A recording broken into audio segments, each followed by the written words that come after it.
ଆଉ ଏଠାରେ ଏଇ ଯୋଉ ମଣ୍ଡଳୀ ବିଷୟ ଆମେ ଦେଖିବା, ଆମେ ନିଜକୁ ସମୀକ୍ଷା କରିବା। ଏଇ ମଣ୍ଡଳୀରେ ଯେପରି ପ୍ରଭୁଙ୍କର ଇଚ୍ଛା ଓ ଯୋଜନା ରହିଥିଲା ସେହିପରି ଆମମାନଙ୍କ ପ୍ରତି ଅଛି, ସେ ବିଷୟକୁ ଆମେ ସମୀକ୍ଷା କରିବା, ସେ ବିଷୟକୁ ଆମେ ପରଖିବା। ତେବେ ଆମେ ଜାଣିପାରିବା ପ୍ରଭୁ ଆଜି ଆମମାନଙ୍କୁ କଣ କହନ୍ତି। ଆସନ୍ତୁ ଚାପ୍ଟର 3:1 ଆମେ ଦେଖିବା, ବାରି ବାରି କରି ପଢିବା। ମୁଁ ଆପଣମାନଙ୍କ ପାଇଁ ପଢିବି। ଲେଖାଯାଏ ଯେ ଈଶ୍ୱରଙ୍କ ସପ୍ତ ଆତ୍ମା ଓ ସପ୍ତ ନକ୍ଷତ୍ର ଧାରଣ କରନ୍ତି। ସେ ଏହା କହନ୍ତି, ଆମେ ତୁମର କର୍ମ ଜାଣୁ, ତୁମେ ନାମରେ ଜୀବିତ, ମାତ୍ର ପ୍ରକୃତରେ ମୃତ। 2 ପଦ ଏପରି ଲେଖାଯାଏ, ଜାଗ୍ରତ ହୁଅ, ପୁଣି ଲୁପ୍ତ ପ୍ରାୟ ଅବଶିଷ୍ଟ ବିଷୟ ସବୁ ଅବଳ କର, କାରଣ ଆମେ ତୁମର କର୍ମ ସବୁ ଆମର ଈଶ୍ୱରଙ୍କ ଛାମୁରେ ସିଦ୍ଧ ବୋଲି ଦେଖିନାହୁଁ। ପବିତ୍ର ପରମେଶ୍ୱରଙ୍କର ପବିତ୍ର ନାମ ଧନ୍ୟବାଦ। ପ୍ରିୟ ପ୍ରଭୁଙ୍କର ଲୋକମାନେ, ଆମେ ସମସ୍ତେ କୌଣସି ମଣ୍ଡଳୀରେ ଆମେ ମିଶିଅଛୁ। ଏଇ 7 ମଣ୍ଡଳୀ ଯେପରି ଗୋଟିଏ ମଣ୍ଡଳୀ, ଏ ସପ୍ତ ମଣ୍ଡଳୀ ମଧ୍ୟରେ ଆମେ ମଧ୍ୟ ଗୋଟିଏ ମଣ୍ଡଳୀରେ ମିଶିଥାଉ। ଯେପରି ମୁଁ ଏକ ବେର୍ସେବା ଚର୍ଚ୍ଚ ବା ମଣ୍ଡଳୀରେ ମୁଁ ଏକ ସଦସ୍ୟ ଅଟେ, ତଦ୍ରୂପ ଆପଣମାନେ ମଧ୍ୟ ନିଜ ନିଜ ମଣ୍ଡଳୀର ଏକ ସଦସ୍ୟ ଅଟନ୍ତି।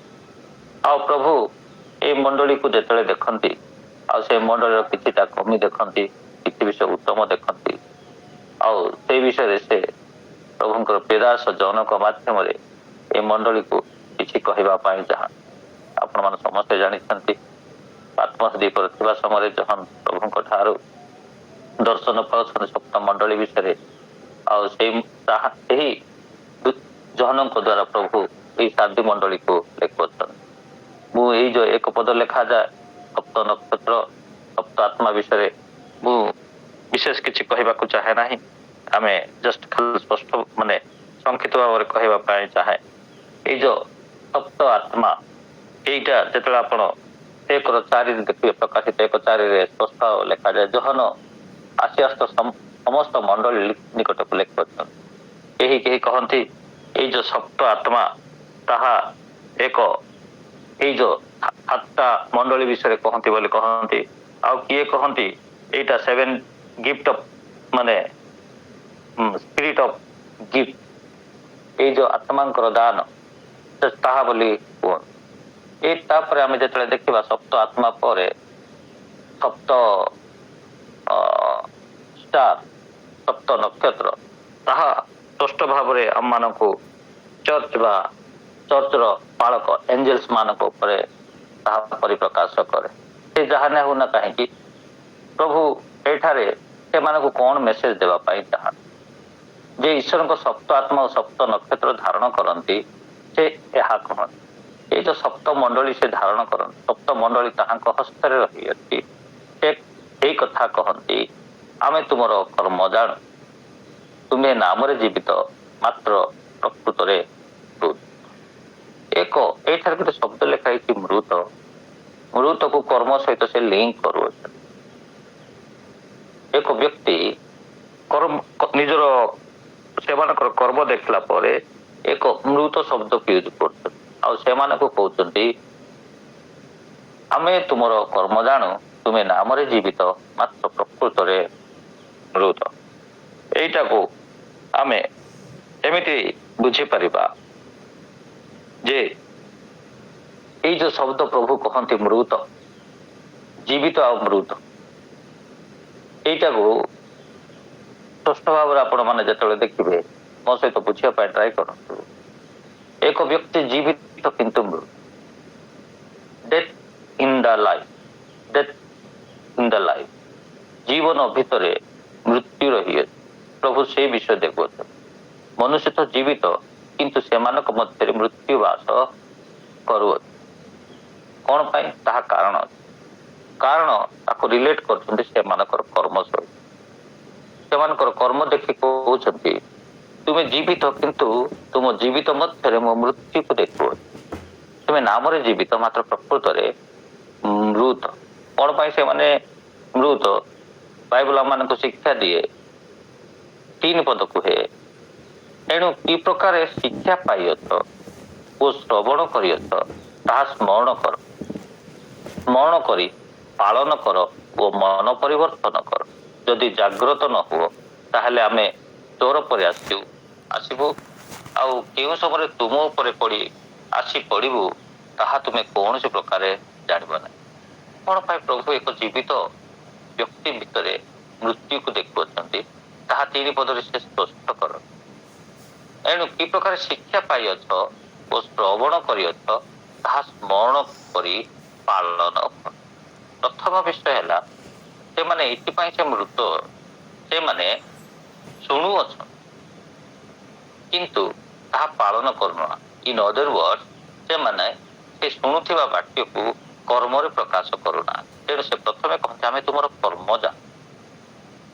ୟେସ୍, ଆପଣମାନେ ଶୁଣୁଅଛନ୍ତି, ପ୍ରଭୁଙ୍କର ବାକ୍ୟ ଶୁଣୁଅଛନ୍ତି ବୋଲି ପ୍ରଭୁ କହନ୍ତି, କିନ୍ତୁ ତାହା ପାଳନ କରୁନାହାନ୍ତି। ପାଳନ ଅର୍ଥ ତୁମେ ସେହି ବାକ୍ୟକୁ କର୍ମରେ ପ୍ରକାଶ କରୁନାହଁ। ସେଇଥିପାଇଁ ତୁମେ ପ୍ରିୟ ମଣ୍ଡଳୀ, ପ୍ରଭୁଙ୍କର ବାକ୍ୟ ଆମେ ଶୁଣୁଛୁ, ପ୍ରତି ପ୍ରଭାତରେ ଆମେ ଶୁଣୁଛୁ, ପ୍ରତି ରବିବାର ଆମେ ଶୁଣୁଛୁ।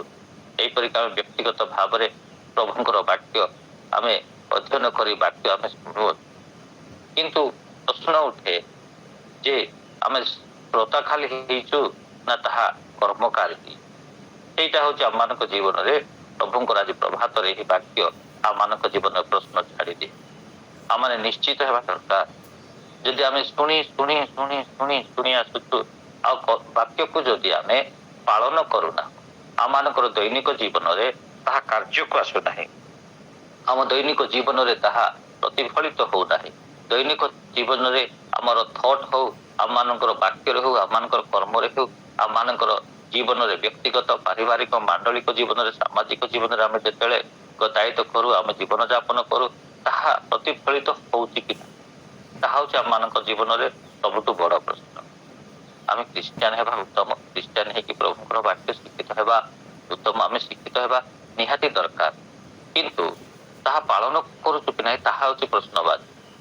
ଆମେ ସବୁବେଳେ ପ୍ରଭୁଙ୍କର ବାକ୍ୟରୁ ଆମେ ଶିକ୍ଷିତ ହଉ, ବହୁତ ଶିକ୍ଷିତ ହଉ। ଦାଉଦ କହନ୍ତି ପ୍ରଭୁ ମୁଁ ଯେପରି ପାପ କରେ ନାହିଁ ସେଥିପାଇଁ ତୁମରି ବାକ୍ୟକୁ ମୁଁ ସଞ୍ଚୟ କରି ରଖିଅଛି। ପ୍ରଭୁଙ୍କର ବାକ୍ୟ ଆମେ ସଞ୍ଚୟ କରୁଅଛୁ ଡେ ଟୁ ଡେ, ମାନେ ଆମେ ଜୀବନକୁ ପ୍ରଭୁଙ୍କର ବାକ୍ୟରେ ବା ଶିକ୍ଷାରେ ଆମେ ଶିକ୍ଷିତ ହଉ, ବହୁତ ବିଷୟ ଆମେ ଶିଖୁଅଛୁ। କିନ୍ତୁ ପ୍ରଶ୍ନ ଉଠେ ଆମେ ଶୁଣୁଛୁ କିନ୍ତୁ ପାଳନ କରୁଛୁ କି ନାହିଁ? ଯଦି କରୁନାହୁଁ, ପ୍ରଭୁଙ୍କର ବାକ୍ୟ ଆମମାନଙ୍କୁ ଶିକ୍ଷା ଦିଏ ପ୍ରଭୁ ଆମମାନଙ୍କର କର୍ମ ଜାଣନ୍ତି, ବା ଆମେ ଯୋଉ ବାକ୍ୟ ଶୁଣୁଛୁ ତାହା କାର୍ଯ୍ୟକାରୀ ହଉଛି କି ନାହିଁ ସେ ଜାଣନ୍ତି। ସେଇ ଅନୁସାରେ ସେମାନଙ୍କୁ କହନ୍ତି ଯେ ତୁମେ ନାମରେ ଜୀବିତ, ପ୍ରକୃତରେ ମୃତ। ପ୍ରିୟ ପ୍ରଭୁଙ୍କର ସନ୍ତାନ ସନ୍ତତି, ଏହି ପ୍ରଭାତରେ ପ୍ରଭୁ ଆମମାନଙ୍କୁ ଏ ବିଷୟ ଗୁରୁତ୍ୱ କରି କହନ୍ତି it is not enough to hear the word of God, it is not enough to be educated in the word of God।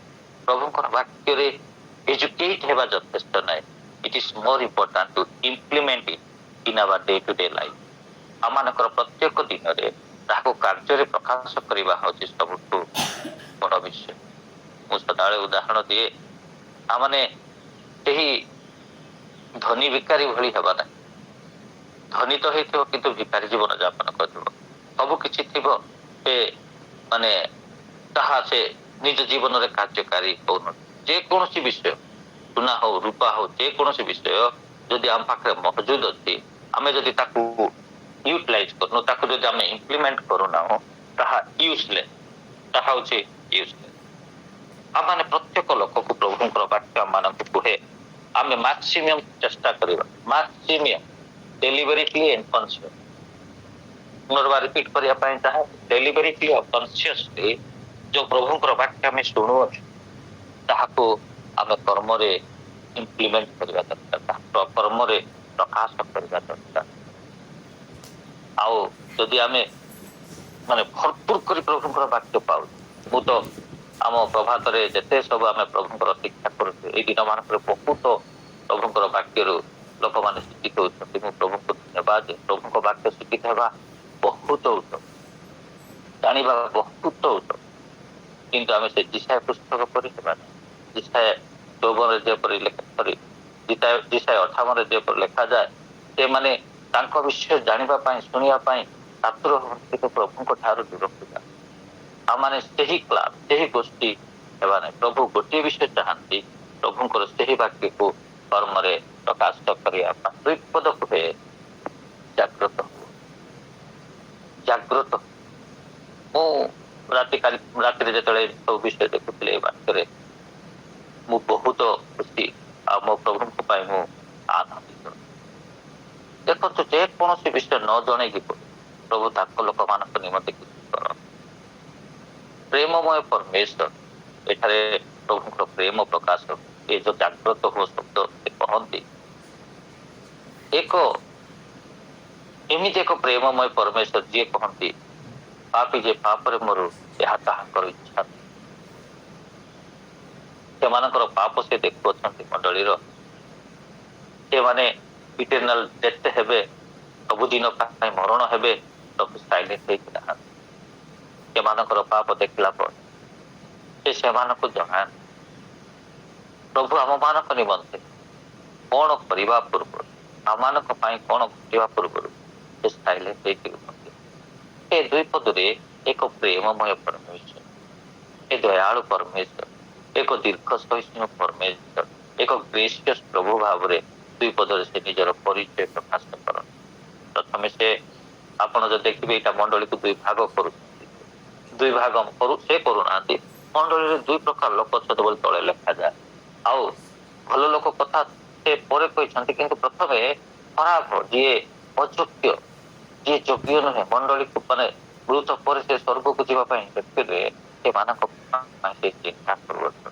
ତେଣୁ ସାରଥୀ ମଣ୍ଡଳୀକୁ ଯେଉଁମାନଙ୍କୁ ସର୍ବପ୍ରଥମେ ପ୍ରାୟୋରିଟି ଦେଉଛନ୍ତି, ସେଇମାନଙ୍କୁ ଯେଉଁମାନେ ମୃତ ପରେ ଅନନ୍ତ କାଳ ପ୍ରଭୁଙ୍କ ସହିତ ରହିବେ ନାହିଁ, ସେମାନେ ମୃତ୍ୟୁବରଣ କରିବେ, ସେମାନେ ଇଟର୍ନାଲ ନରକକୁ ଯିବେ, ସେମାନଙ୍କ ପାଇଁ ସେ ଚିନ୍ତା କରୁଅଛନ୍ତି। ଜାଗ୍ରତ ହୁଅ, ଇଟ ଇଜ ଏ ଆଡଭାଇସ।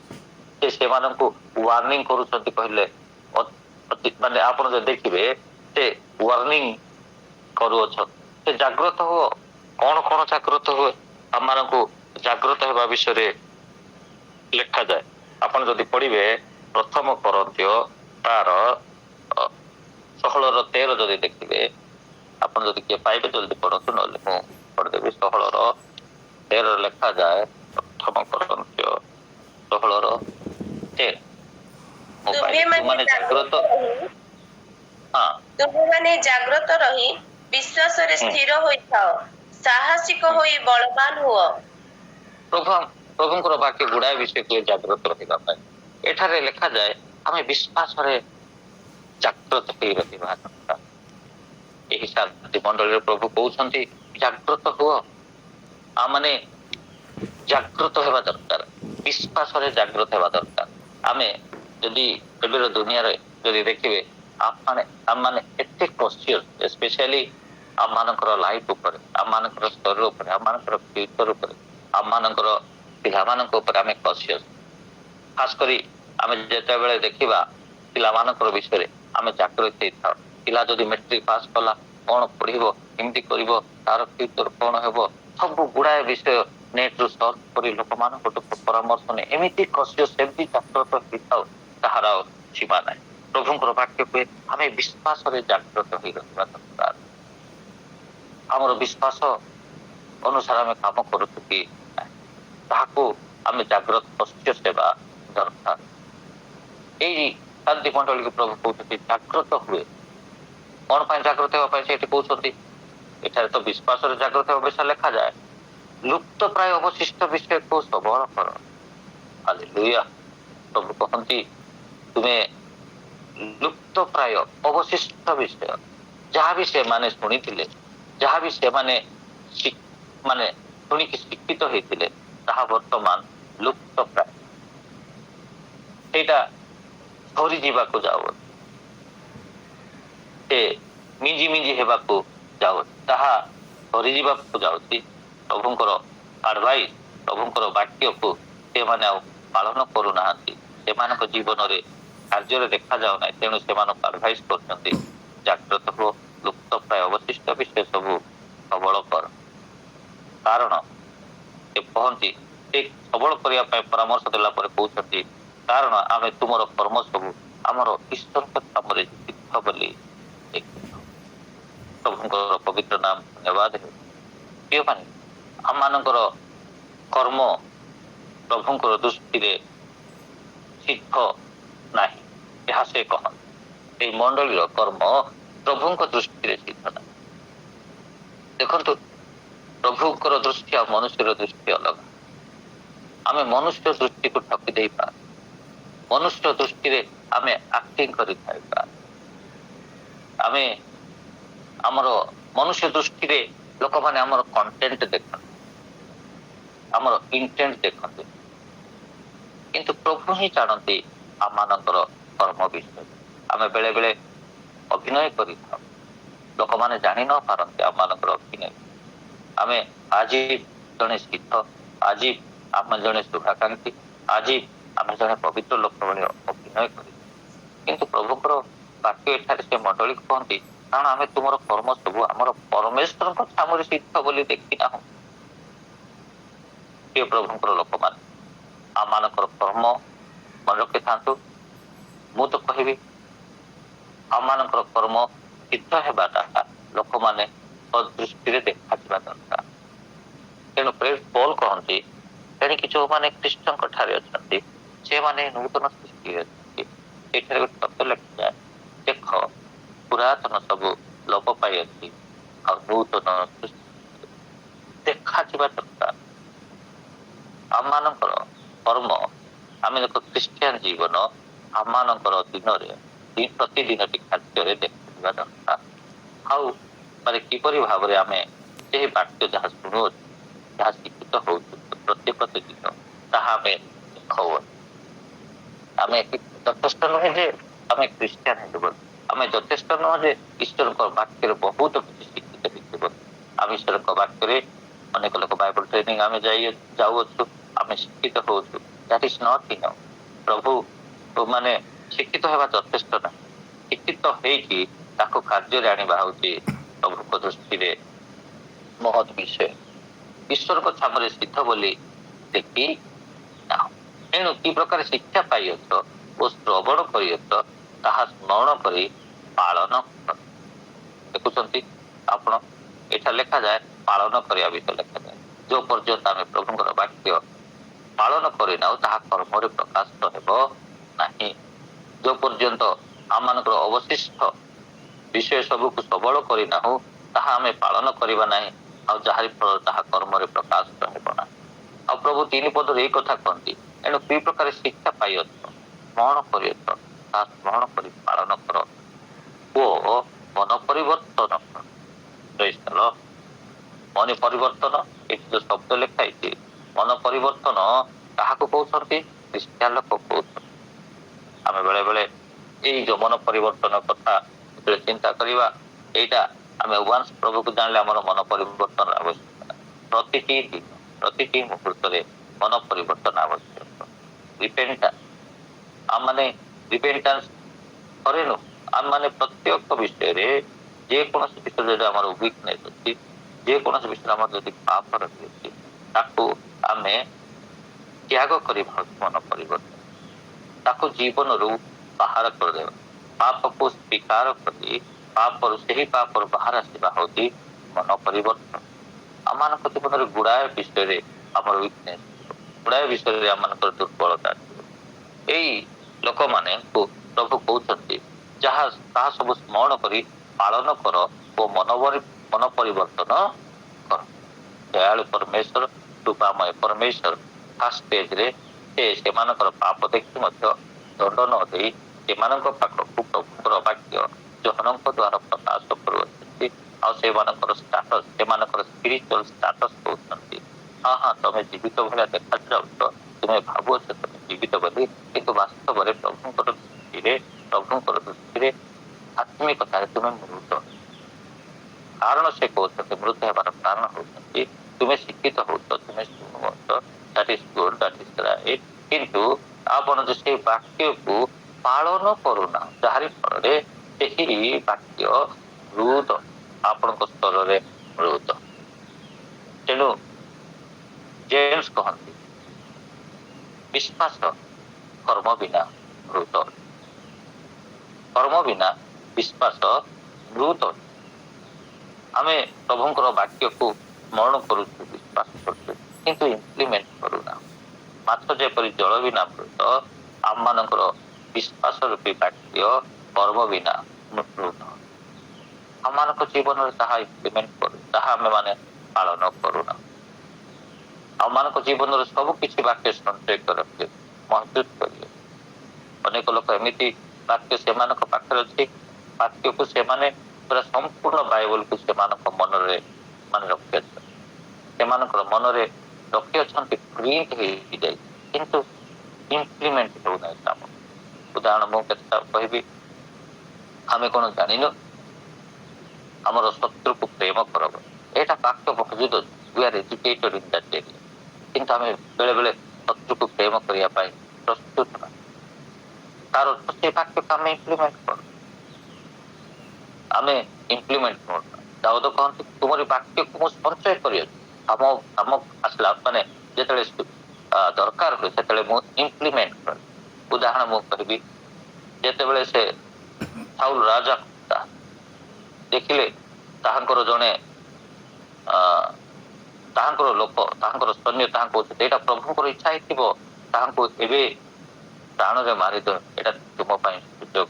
କିନ୍ତୁ ଦାଉଦଙ୍କ ପକ୍ଷରେ ବାକ୍ୟ, ସେ କହୁଛନ୍ତି ମୁଁ ଅଭିଷିକ୍ତଙ୍କ ବିରୁଦ୍ଧରେ ହାତ ଉଠେଇବି। ସେ ବାକ୍ୟକୁ ରଖିଛନ୍ତି ଆଉ ସେ ବାକ୍ୟକୁ ଇମ୍ପ୍ଲିମେଣ୍ଟ କରୁଛନ୍ତି।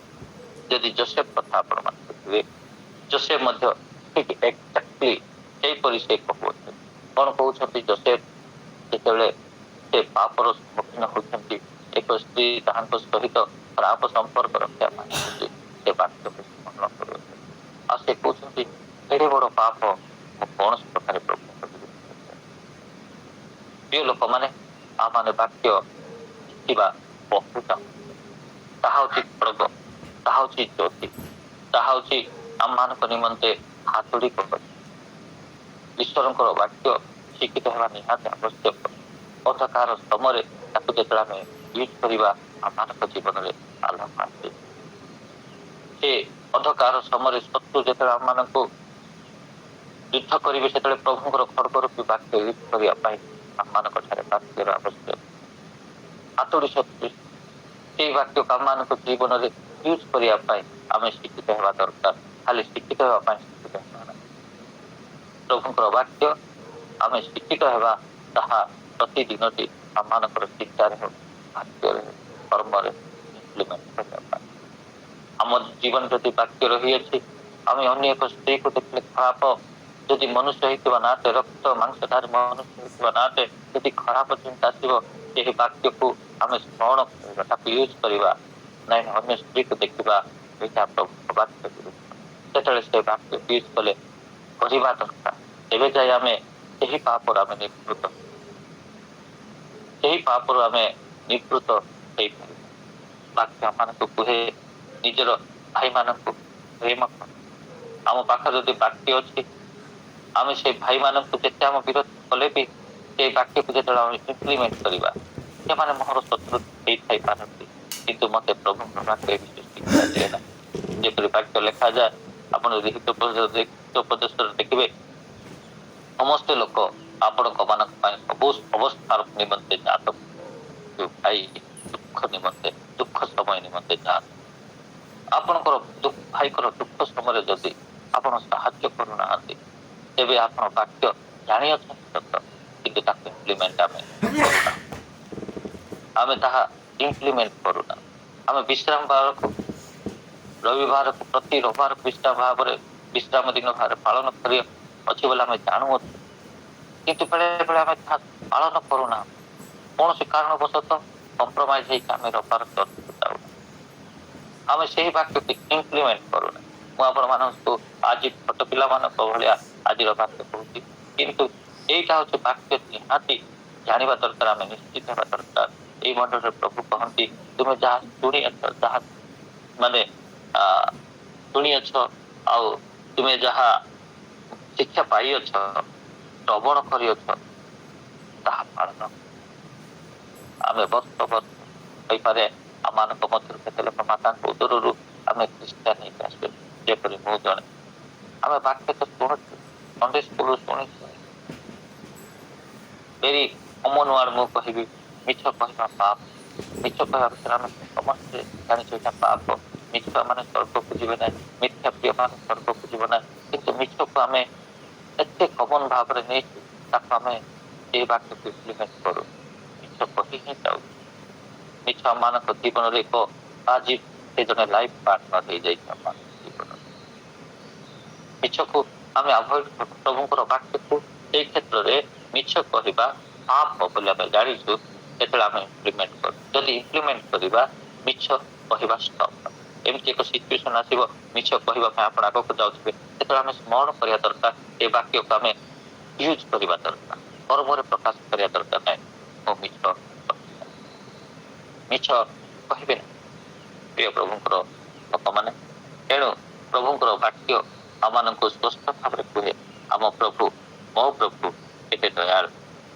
ଏକ ବ୍ୟକ୍ତିର ପାପକୁ ଦେଖି, ଏକ ବ୍ୟକ୍ତିର ମାନେ ଜୀବନରେ ପାପକୁ ଦେଖି ସେ ସାଇଲେଣ୍ଟ ହେଇକି ରହୁନାହାନ୍ତି। ସେ ସେମାନଙ୍କର କର୍ମକୁ ସେ ଦେଖାଉନାହାନ୍ତି, ସେମାନଙ୍କର ଦୁର୍ବଳତାକୁ ସେ ଦେଖାଉନାହାନ୍ତି। ଆଉ ଦେଖେଇଲା ପରେ ସେମାନେ କେମିତି ଅବସ୍ଥାରେ ଅଛନ୍ତି, ସେମାନଙ୍କୁ ସେଇ ଅବସ୍ଥାରୁ ବାହାରି ଆସିବା ପାଇଁ ପରାମର୍ଶ ଦେଉ। ଜାଗ୍ରତ ହୋ, ବି କସିୟସ୍, ବି କସିୟସ୍। ସେ କହୁଛନ୍ତି ପ୍ରଥମ ପିତର ତାର 5:8 ଲେଖାଯାଏ, ପ୍ରଥମ ପିତର ତାର 5:8।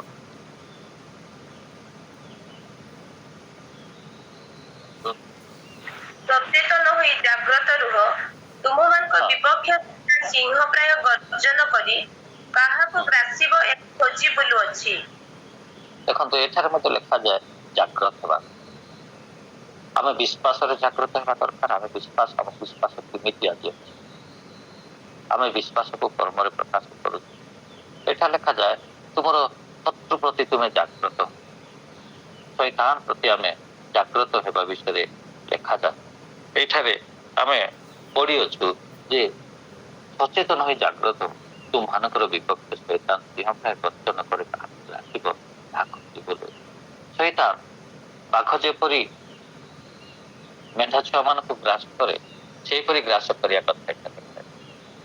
ସେ ଆମମାନଙ୍କୁ ଏମିତି ସେ ଗ୍ରାସ କରୁଅଛି ଯେ ଆମମାନଙ୍କର ଗୋଟିଏ ଗୋଟିଏ ଏରିଆରେ ସେ ଆମମାନଙ୍କୁ ନିଜ ଅଧୀନରେ ପୁରା ଗିଳି ପକେଇବ। ଜଣ ଜଣକୁ ଏମିତି ଗୋଟେ ଗୋଟେ ଏରିଆରେ ଏତେ ଭଲ ବାଳକ ହେଇଥିବ, କିନ୍ତୁ ତା ଜୀବନରେ କ୍ରୋଧ ଯାଉ, ସେ ଏରିଆରେ ସେ ତାକୁ ଗ୍ରାସ କରି ପକେଇବ। ଗୋଟେ ଗୋଟେ ଏରିଆରେ ଅନେକ ସମୟରେ ଆମମାନେ ପୁରା ପରାସ୍ତ ହେଇଯାଇଛୁ, ସେ ଆମମାନଙ୍କୁ ଗ୍ରାସ କରିଅଛି। ଶୈତାନଙ୍କ କବଳରୁ ଆମମାନଙ୍କୁ ଜାଗ୍ରତ ହେବା ପାଇଁ ପ୍ରଭୁ ଆମମାନଙ୍କୁ ଶିକ୍ଷା ଦିଅ, ଆମମାନଙ୍କୁ ଖାସ କରି ଯେପରି ଆମେ ଟେମ୍ପଟେସନରେ ପଡ଼ିବା ନାହିଁ, ସେଇଥିପାଇଁ ଜାଗ୍ରତ ବିଷୟରେ ପ୍ରଭୁଙ୍କର ବାକ୍ୟ ଲେଖାଯାଏ। ପ୍ରଭୁଙ୍କର ବାକ୍ୟ ଲେଖାଯାଏ ଆମେ ଜାଗ୍ରତ ରହିବା ପାଇଁ, ପ୍ରଭୁଙ୍କର ଦ୍ୱିତୀୟାଗମନ ସମୟ ପାଇଁ ଜାଗ୍ରତ ହେଇକି ରହିବା ପାଇଁ ପ୍ରଭୁଙ୍କର ବାକ୍ୟ ଆମମାନଙ୍କୁ ଶିଖାଏ। ପ୍ରଭୁ ଏଠାରେ କହନ୍ତି ଜାଗ୍ରତ ହୁଅ, ବି କସିୟସ୍। ତମ ଲାଇଫ ବିଷୟରେ ତୁମେ କସିୟସ୍ ହୁଅ, ଜାଗ୍ରତ ହୁଅ।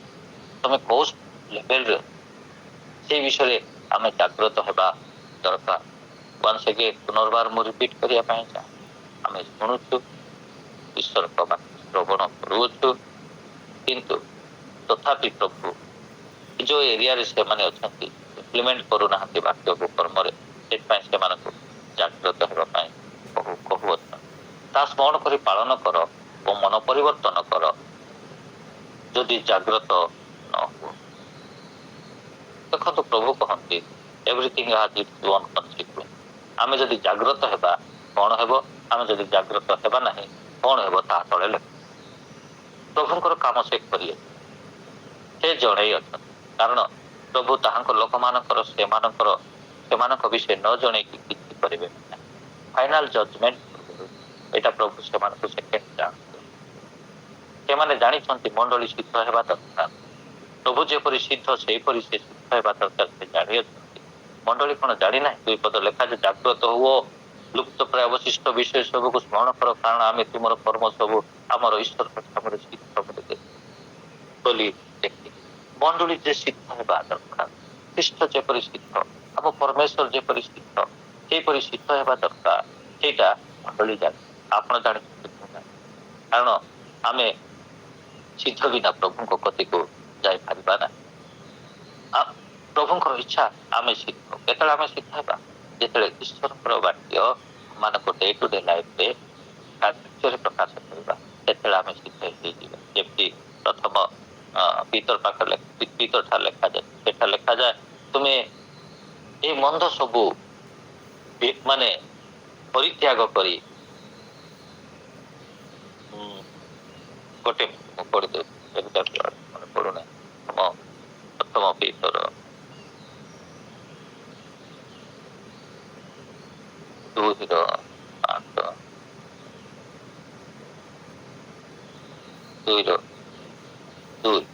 ନବଜାତ ଶିଶୁ 2:2 ତାହେଲେ ସମସ୍ତ ପ୍ରକାର ଦୁଷ୍ଟତା, ଛଳ, କପଟ, ହିଂସା ଓ ପରନିନ୍ଦା ପରିତ୍ୟାଗ କରି ନବଜାତ ଶିଶୁ ତୁଲ୍ୟ ପାରମାର୍ଥିକ ଅମିଶ୍ରିତ ଦୁଃଖ ପାନ କରିବାକୁ ଇଚ୍ଛା କର, ଯେପରି ତଦ୍ୱାରା ପରିତ୍ରାଣାର୍ଥ ବୃଦ୍ଧି ପାଇବ।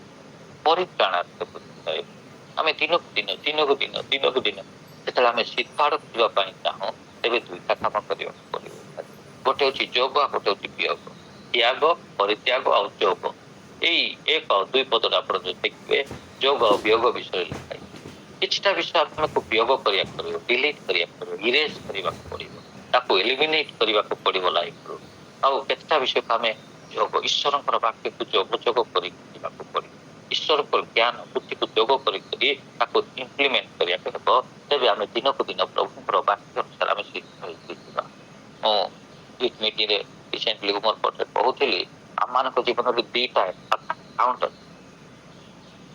ଆମେ ପ୍ରଭୁ ଯେତେବେଳେ ସୃଷ୍ଟି କଲେ, ପୁଣି ଆମକୁ ଆମର ଏସେସ୍ ବା କ୍ୟାରେକ୍ଟରରେ ସୃଷ୍ଟି କଲେ। ତାଙ୍କର ଏସେସ୍ କ୍ୟାରେକ୍ଟର ମାନେ ତାଙ୍କର ଚରିତ୍ରରେ। ପ୍ରଭୁ ଆମ ପରି ହାତ ଗୋଡ଼ ନାହିଁ, ସେ ସ୍ପିରିଟ। ପ୍ରଭୁ ତାଙ୍କର ଗୁଣରେ ଆମମାନଙ୍କୁ ନିର୍ମାଣ କରିଛନ୍ତି। ଆମଙ୍କର ଉତ୍ତମ ଗୁଣ ଆମମାନଙ୍କ ଜୀବନ ପ୍ରତ୍ୟେକ ବ୍ୟକ୍ତି ଠାରେ ଦେଇଛନ୍ତି। That is one account. ଭଲ ଆକାଉଣ୍ଟ। ଗୋଟିଏ ବ୍ୟାଙ୍କରେ ଏକ ବ୍ୟକ୍ତିର ଗୋଟିଏ ଆକାଉଣ୍ଟ ରହିବ, କିନ୍ତୁ ଏଇ ବ୍ୟାଙ୍କରେ 2ଟା ଆକାଉଣ୍ଟ ଅଛି। ପ୍ରଥମ ହେଉଛି ଆମମାନଙ୍କର ପ୍ରଭୁଙ୍କର ପ୍ରତିମୂର୍ତ୍ତିରେ ଆମେ ନିର୍ମାଣ।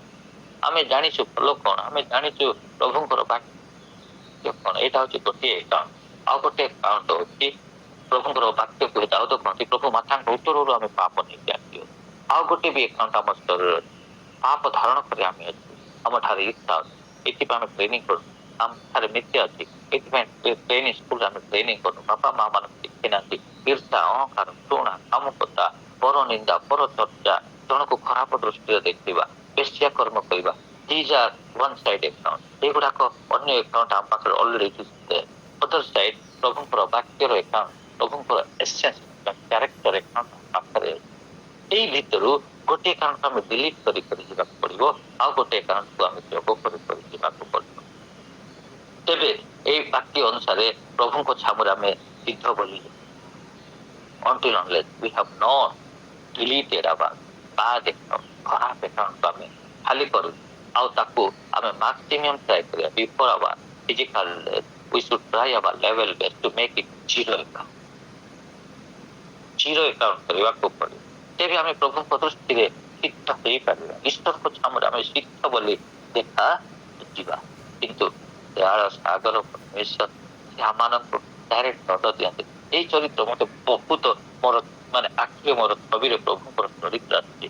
He is not God, a cruel God. ସେ ନିଷ୍ଠୁର ପରମେଶ୍ୱର ନୁହନ୍ତି, କିନ୍ତୁ ଏଇ ଯୋଉ ପରାମର୍ଶ ଦେଉଛନ୍ତି, ସେ ତାଙ୍କର ପରିଚୟ ଦିଅନ୍ତି, He is the gracious God, He is the God of kindness, He is the God of mercy, He is the God of forgiveness. ସେ ଦୟାଳୁ ପରମେଶ୍ୱର, କ୍ଷମା ମାର୍ଗ ଅନୁତାପ କର, ମାନେ ସେ କ୍ଷମା ଦେବାକୁ ପ୍ରସ୍ତୁତ ଅଛନ୍ତି, ସମୟ ଦେଉଛନ୍ତି, ସୁଯୋଗ ଦେଉଛନ୍ତି। He is the God of patience. ସେ ଧୈର୍ଯ୍ୟର ସହିତ ପାପ ଥିବା ସବୁ ଲୋକମାନଙ୍କୁ ଜାଗ୍ରତ ପାଇଁ କହୁଛନ୍ତି। Instead of giving them punishment, He is a God of patience. ସେ ଧୈର୍ଯ୍ୟର ପରମେଶ୍ୱର ସେମାନଙ୍କୁ ଆହ୍ୱାନ କରୁଛନ୍ତି ଜାଗ୍ରତ ହେବା ପାଇଁ। ପ୍ରିୟ ଲୋକମାନେ, ଆମମାନଙ୍କୁ ପ୍ରଭୁ ସେହି ମହାନ ପରମେଶ୍ୱର ଆହ୍ୱାନ କରୁଅଛନ୍ତି। ଆମମାନଙ୍କୁ ଗୋଟିଏ ପଟେ ତାହାଙ୍କର ପ୍ରେମ, ଦୟା, କରୁଣା ସତ୍ୟକୁ ପ୍ରକାଶ କରୁଛନ୍ତି, ଆଉ ଯଦି ଆଗକୁ ଯିବା, ଯଦି ତାହା କରିବ ନାହିଁ, ଯଦି ଜାଗ୍ରତ ନ ହୁଅ, ସେ ସଦାବେଳେ ଦୟାଳୁ ହେବେ ନାହିଁ, ସଦାବେଳେ କୃପାମୟ ହେବେ ନାହିଁ, ସଦାବେଳେ ପ୍ରେମମୟ, ସଦାବେଳେ ଲଙ୍ଗ ସଫରିଂ ଗଡ ହେବେ ନାହିଁ। ସମୟ ଆସିବ ପୁଣି ସେ ଗଡ ଅଫ ଜଜମେଣ୍ଟ, ସେ ବିଚାର କର୍ତ୍ତା ହେବେ। ହି ଦ ରାଇଚିୟସ୍ ଗଡ। ସେଇ ସମୟରେ ଆଉ ତା ପାଖରେ ଦୟା ନଥିବ, ସେତେବେଳେ ତାଙ୍କ ପାଖରେ କୃପା ନଥିବ, ସେତେବେଳେ ତା ପାଖରେ ସମୟ ନଥିବ ଆପଣଙ୍କୁ ଅନୁଭବ କରିବା ପାଇଁ। ତାହା ଏଇ 3 ପଦର ନେକ୍ସଟ ଭାଗରେ ଆସିବ। ତାହେଲେ ଆମେ ଚୋର ପରେ ଆସିବୁ, ଆଉ ଯେଉଁ ସମୟରେ ତୁମ ଉପରେ ଆସି ପଡ଼ିବୁ, ତାହା ତୁମେ କୌଣସି ପ୍ରକାରେ ଗଡ ଅଫ ରାଇଚିୟସନେସ୍, ମାନେ ଗଡ of patience, Garh of kindness, Garh of mercy, what they will become the God of judgment। କିନ୍ତୁ ସେ ଜଜମେଣ୍ଟ ଗଡ ହେବା ପୂର୍ବରୁ ସେ ତାହାଙ୍କର ଦୟା ପ୍ରକାଶ କରନ୍ତି, ସେ ଆମମାନଙ୍କୁ କୃପା ପ୍ରକାଶ କରନ୍ତି, ଆମମାନଙ୍କର ମଙ୍ଗଳ ଚାହାନ୍ତି, ଆମମାନଙ୍କ ପାପ ମାନେ ଦଣ୍ଡ ନ ଦେଇ ସେ ଆମମାନଙ୍କର ପାପ ଦେଖାନ୍ତି, ସେ ଆମମାନଙ୍କୁ ତାହାଙ୍କ ପରେ ଶିଖାଇବା ପାଇଁ ଚାହାନ୍ତି, ସେ ପରାମର୍ଶ ଦିଅନ୍ତି, ଯାହା ଶିଖୁଛ, ଯାହା ଶ୍ରବଣ କରୁଛ, ତାହା ଶ୍ରବଣ କର। ୱାନ୍ସ ଏଗେନ୍ ତାହା ମାନେ ତାକୁ ରିଭାଇଭ କର। ୱାନ୍ସ ଏଗେନ୍ ଉଠ, ଦୀପ୍ତିମତୀ ହୁଅ। ପ୍ରଭୁଙ୍କର ଦୀପ୍ତି ତୁମ ପାଖରେ ଆସିଅଛି, ତୁମେ ଦୀପ୍ତିମତୀ ହେଅ। ଏହି ସମୟରେ ତୁମ ଉପରେ ଆସି ପଡ଼ିବୁ, ତାହା ତୁମେ କୌଣସି ପ୍ରକାରେ ଜାଣିବ। ଏଠାରେ କନସିକ୍ୱେନ୍ସ ପ୍ରଭୁ କହୁଛନ୍ତି, ଯୋଉମାନେ ଡେସ୍ପାଇଟ୍ ରିପିଟେଡ ୱାର୍ନିଂ ଆଡଭାଇସ୍, ଯୋଉମାନେ ଫେରିବେ ନାହିଁ ପୁଣି, ସେମାନଙ୍କ ପାଇଁ ପ୍ରଭୁଙ୍କର ଦଣ୍ଡ ଆସିବ। ଯୋଉମାନେ 4 ପଦ ଲେଖା, ତଥାପି ଯୋଉମାନେ ଆପଣା ଆପଣା ବସ୍ତ୍ର ଏପରି ମଳିନ କରିନାହାନ୍ତି, ତୁମମାନଙ୍କ ମଧ୍ୟରେ ସାଥିରେ ଏପରି କେତେକ ଅଛନ୍ତି। ଏତେ ସୁନ୍ଦର ବିଷୟ, ଏତେ ଆନନ୍ଦର ବିଷୟ। ମଣ୍ଡଳୀରେ ସମସ୍ତେ ଶିକ୍ଷଣ କରନ୍ତି, କିନ୍ତୁ କେତେ ଲୋକ ଆସନ୍ତି, ସେମାନଙ୍କ ପାଇଁ ସେ ଆନନ୍ଦର ବିଷୟ।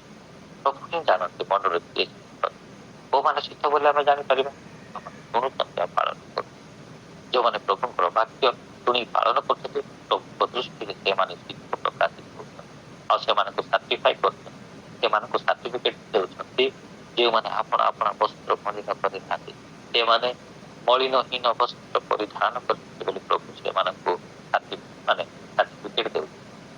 ତୁମମାନଙ୍କ ମଧ୍ୟରେ ସାଥିରେ ଏପରି କେତେକ ଅଛନ୍ତି, ସେମାନେ ଶୁକ୍ଳ ବସ୍ତ୍ର ପରିହିତ ହୋଇ ଆମ ସଙ୍ଗରେ ଗମନାଗମନ କରିବେ, କାରଣ ସେମାନେ ସେମାନେ ଆମମାନଙ୍କୁ ପ୍ରଭୁ ପ୍ରତିଷ୍ଠା ହେବା ପାଇଁ ଚାହାନ୍ତି। ସେମାନଙ୍କୁ କହୁଛନ୍ତି, ତୁମମାନଙ୍କ ମଧ୍ୟରେ କେତେକ ଲୋକ ଅଛନ୍ତି, is not talking with righteous people, rather he is talking with the people who are hearing the word of God and not implementing those words in their daily life.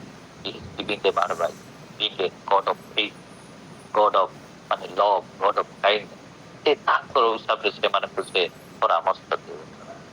ସେମାନଙ୍କୁ ପ୍ରିୟ ମଣ୍ଡଳୀ, ଆଜି ପ୍ରଭାତରେ ଆମମାନଙ୍କୁ ପ୍ରଭୁ ଶିକ୍ଷା ଦିଅନ୍ତି,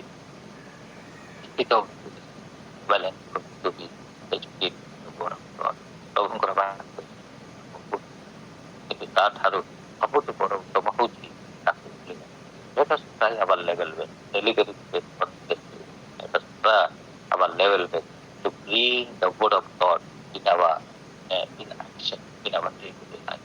ଆମମାନଙ୍କର ପ୍ରତ୍ୟେକ କାର୍ଯ୍ୟରେ ପ୍ରକାଶ କରିବା, or else ଆମମାନଙ୍କର ଏହି ଯୋଉ ବାକ୍ୟରେ ଶିକ୍ଷିତ ହେବା, ପ୍ରଭୁ ଆମମାନଙ୍କୁ ଜୀବିତ ବୋଲି ଦେଖିବେ ନାହିଁ, ପ୍ରଭୁ ଆମମାନଙ୍କୁ ଶିକ୍ଷା ବୋଲି ଦେଖିବେ ନାହିଁ, ପ୍ରଭୁ ଆମମାନଙ୍କୁ ଯୋଗ୍ୟ, ପ୍ରଭୁ ଆମମାନଙ୍କୁ ଜୀବିତ ବୋଲି ଦେଖିବେ ନାହିଁ, ପ୍ରଭୁ ଆମମାନଙ୍କୁ ସିଦ୍ଧ ବୋଲି ଦେଖିବେ ନାହିଁ, ପ୍ରଭୁ ଆମମାନଙ୍କୁ ଯୋଗ୍ୟ ବୋଲି ଦେଖିବେ। ଆଉ ଯିଏ ସେ କହିବେ, ସେମାନଙ୍କ ନିମନ୍ତେ ଏକ ପରାମର୍ଶ ପ୍ରଭୁ ମାନେ ଦିଅନ୍ତି, ସେମାନଙ୍କ ଯିବାର କ'ଣ 5 ପଦରେ, ଯିଏ ସେ ଏହି ପ୍ରକାରେ ଶୁକ୍ଳ ବସ୍ତ୍ର ପରିଚିତ ହେବ, ପ୍ରଭୁ ସେମାନଙ୍କୁ ସେହି ସାର୍ଟିଫିକେଟ ଦେବେ, you are righteous, ତୁମେ ସିଦ୍ଧ, ତୁମେ ଶୁକ୍ଳ ବସ୍ତ୍ର, ଧଳା ବସ୍ତ୍ର।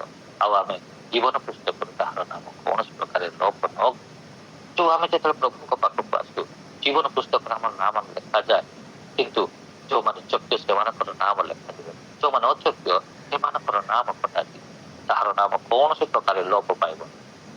ଯୋଉମାନେ ପ୍ରଭୁଙ୍କର ଜୀବନ ପୁସ୍ତକରେ ନାମ ନାମ ପ୍ରଭୁଙ୍କୁ ବିଶ୍ୱାସ କରା, ସେମାନେ ଯଦି ଦିନକୁ ଦିନ ପ୍ରଭୁଙ୍କର ବାକ୍ୟ ଶୁଣି ତାହା ପ୍ରଭୁଙ୍କ ପରି ହେବା, ସେମାନଙ୍କର ଜୀବନ ପୁସ୍ତକରେ ନାମ ଥିବ, ସେମାନଙ୍କୁ ପ୍ରଭୁ ବସ୍ତ୍ର ଦେବେ, ପ୍ରକାଶ ନ କରି ଆମ ଜୀବନ ପୁସ୍ତକରୁ ତାହାର ନାମ କୌଣସି ପ୍ରକାର ଲୋପ ନ କରି ଆମର ପିତା ଓ ତାହାଙ୍କ ଦୂତମାନଙ୍କ ସମ୍ମୁଖରେ ତାହାର ନାମ ସ୍ୱୀକାର କରୁ। ହାଲେଲୁୟା। ଯୀଶୁ କହୁଛନ୍ତି ପିତାଙ୍କ ସମ୍ମୁଖରେ ତାହାଙ୍କର ନାମ ଆମେ ସ୍ୱୀକାର କରୁ। କଣ ବୋଲି ତାହାଙ୍କର ନାମ ସ୍ୱୀକାର କରିବେ? ସେ ଯୋଗ୍ୟ, ସେ ଜୀବିତ, ସେ ସିଦ୍ଧ, ସେଇପରି ସେ ନାମ ସ୍ୱୀକାର କରିବେ। ସଞ୍ଜୀବ ଯୋଗ୍ୟ, ସଞ୍ଜୀବ ସିଦ୍ଧ, ସେ ସଞ୍ଜୀବ ଜୀବିତ ବୋଲି ସ୍ୱୀକାର। ମଣ୍ଡଳୀ ମାନଙ୍କ ଆତ୍ମା କଣ କହନ୍ତି? ଯାହାର କର୍ଣ୍ଣ ଅଛି ତାହା ଆଜି ପ୍ରଭୁ ଆମ ମଣ୍ଡଳୀ ଗୁଡାକ ଏଇ କଥା କହନ୍ତି। ପ୍ରଭୁ ମାନଙ୍କୁ କର୍ଣ୍ଣ ଦେଇଛନ୍ତି।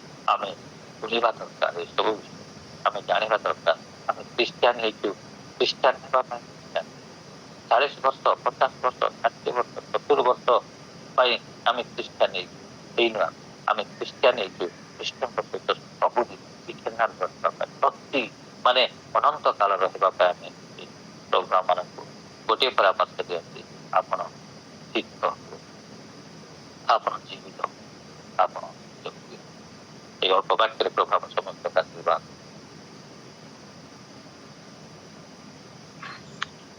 थैंक यू पास्टर संजीव भाई।